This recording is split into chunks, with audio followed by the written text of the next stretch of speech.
A magnitude 3.3 earthquake occurred.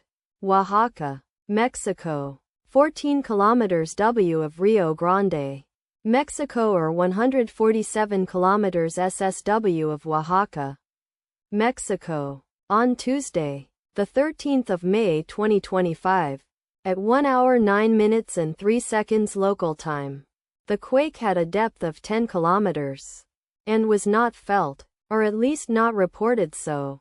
Data source from EMSC.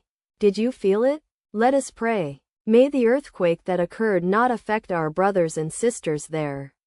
May the earthquake not happen again. And may God protect everyone. Amen.